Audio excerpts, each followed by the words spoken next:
আসসালামু আলাইকুম। স্বাগত জানাচ্ছি বিবিসি আন্তর্জাতিক সংবাদে। সংবাদের শুরুতেই থাকছে সংবাদ শিরোনাম। আন্তর্জাতিক অঙ্গনের তাজা আপডেট সংবাদ। পুরো বিশ্বই যেন তৃতীয় বিশ্বযুদ্ধের মধ্যে ঢুকে যাচ্ছে। চারদিক থেকে যুদ্ধের দামামা বেজে যাচ্ছে। প্রথমেই জানিয়ে দেব, যুক্তরাষ্ট্র ভেনেজুয়েলা যুদ্ধের দামামা, সতর্ক অবস্থানে ত্রিনিদাদ অ্যান্ড টোবাগোদের সেনাবাহিনী।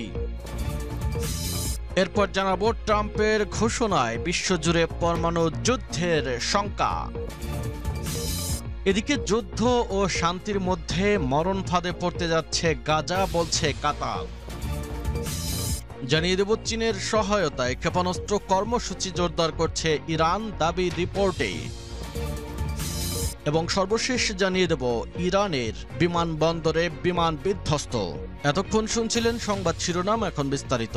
অনুরোধ থাকবে ভিডিওটিতে একটি লাইক দিন, কমেন্টস করে জানিয়ে দিন আপনি কোন জেলা থেকে বা কোথা থেকে এই সংবাদটি শুনছেন। যুক্তরাষ্ট্র ভেনেজুয়েলা যুদ্ধের দামামা, সতর্ক অবস্থানে ত্রিনিদাদ অ্যান্ড টোবাগোর সেনাবাহিনী। যুক্তরাষ্ট্র ও ভেনেজুয়েলাকে ঘিরে উত্তেজনা এবং ক্যারিবীয় অঞ্চলে মার্কিন সামরিক তৎপরতা বাড়তে থাকায় ত্রিনিদাদ অ্যান্ড টোবাগো তাদের সেনাবাহিনীকে সর্বোচ্চ সতর্ক অবস্থানে রেখেছে। শুক্রবার দেশটি তাদের সব সদস্যকে তাৎক্ষণিকভাবে ঘাঁটিতে ফেরার নির্দেশ দেওয়া হয়েছে। পোর্ট অব স্পেন থেকে এএফপি খবর জানিয়েছে। সেনাবাহিনীর পাঠানো এক বার্তায় বলা হয়েছে, বাহিনীকে স্টেট 1 অ্যালার্ট লেভেলে রাখা হয়েছে। পুলিশ জানিয়েছে, পরবর্তী নির্দেশ না দেওয়া পর্যন্ত সব ছুটি বাতিল করা হলো। ভেনেজুয়েলার উপকূলের কাছেই অবস্থিত দ্বীপরাষ্ট্র ট্রিনিদাদ অ্যান্ড টোবাগো।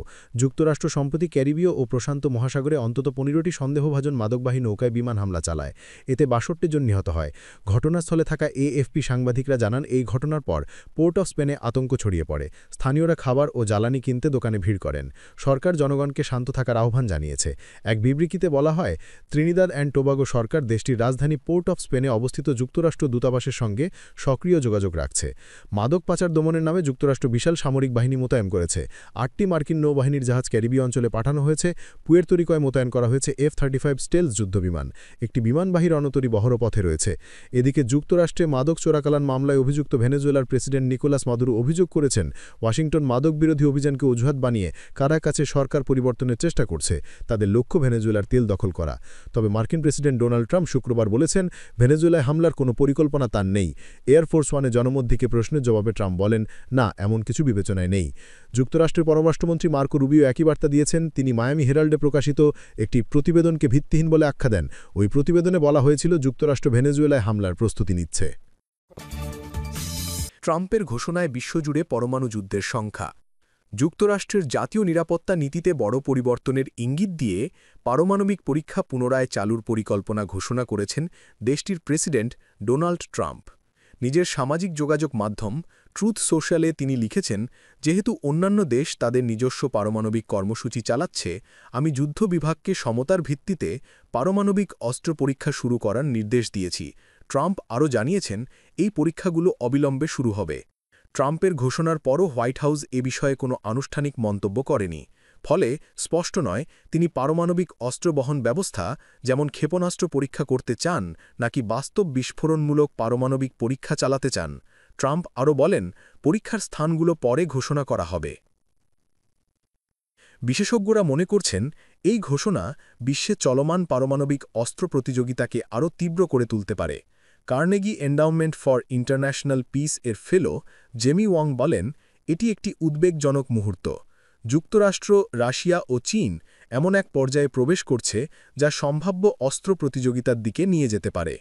অন্যদিকে রুসি থিঙ্ক ট্যাঙ্কের সিনিয়র ফেলো দারিয়া দলঝিকোভা মনে করেন, ট্রাম্পের এই ঘোষণা বৃহত্তর প্রেক্ষাপটে সামান্য প্রভাব ফেললেও পারমাণবিক উত্তেজনার আগুনে নতুন জ্বালানি যোগ করবে। বিশ্লেষকরা সতর্ক করেছেন, ইউক্রেন যুদ্ধ, ইরান ইসরায়েল সংঘাত এবং চীন তাইওয়ান উত্তেজনা বিশ্বকে আগের যে কোনো সময়ের তুলনায় বেশি পারমাণবিক ঝুঁকির মুখে ফেলেছে। রাশিয়ার প্রেসিডেন্ট ভ্লাদিমির পুতিন একাধিকবার পারমাণবিক অস্ত্র ব্যবহারের হুমকি দিয়েছেন।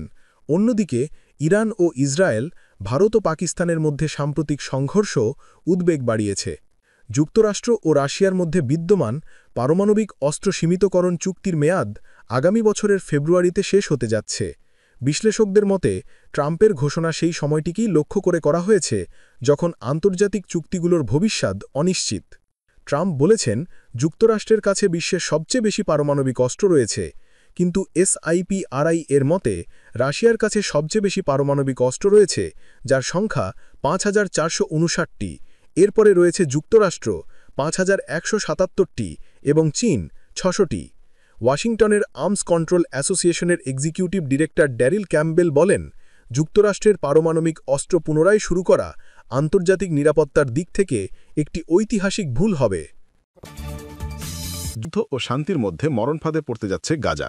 কাতারের প্রধানমন্ত্রীর উপদেষ্টা ও পররাষ্ট্র মন্ত্রণালয়ের মুখপাত্র মাজেদ আল আনসারি হুঁশিয়ারি দিয়ে বলেছেন, গাজা এমন এক মরণফাঁদে পড়ার ঝুঁকিতে আছে যেখানে যুদ্ধবিরতি কার্যকর থাকলেও থামছে না রক্তপাত।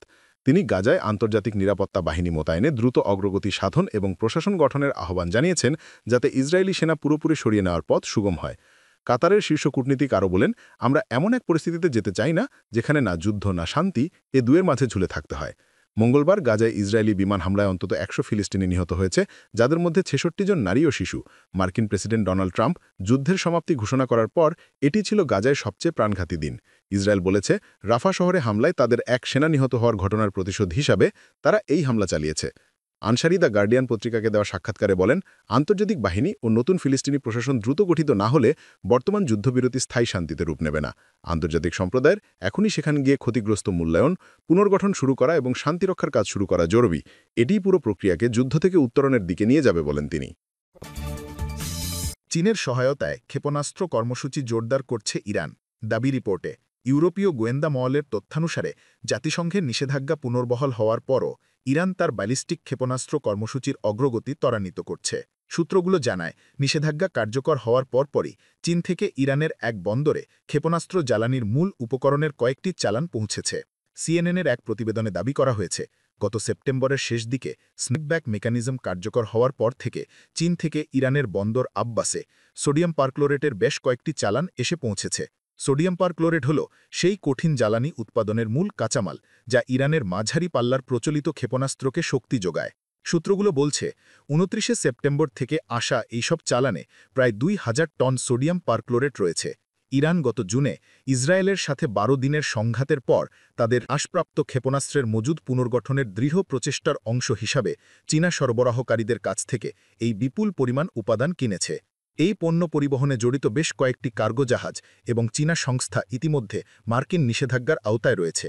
গত মাসে পুনরায় আরোপিত জাতিসংঘের নিষেধাজ্ঞা অনুযায়ী ইরানের এমন কোনো ব্যালিস্টিক ক্ষেপণাস্ত্র কার্যক্রম চালানো উচিত নয় যা পারমাণবিক অস্ত্র বহনে সক্ষম। ইরানে বিমানবন্দরে বিমান বিধ্বস্ত। ইরানের তাবরিজ বিমানবন্দরে অবতরণের সময় নিয়ন্ত্রণ হারিয়ে একটি আল্ট্রালাইট বিমান বিধ্বস্ত হয়েছে। পাশের একটি ভবনের সঙ্গে ধাক্কা খেয়ে বিমানটি ব্যাপকভাবে ক্ষতিগ্রস্ত হয়েছে, তবে নিরাপদে বেঁচে গেছেন পাইলট। শনিবার ১ নভেম্বর এক প্রতিবেদনে এ খবর নিশ্চিত করেছে ইরানের আধা সামরিক সংবাদ সংস্থা মেহের। এদিন ভোরে এই দুর্ঘটনা ঘটে। মেহেরের প্রতিবেদনে বলা হয়, স্থানীয় একটি কোম্পানির আল্ট্রালাইট বিমান রানওয়ে ৩ অবতরণের সময় এই ঘটনা ঘটে।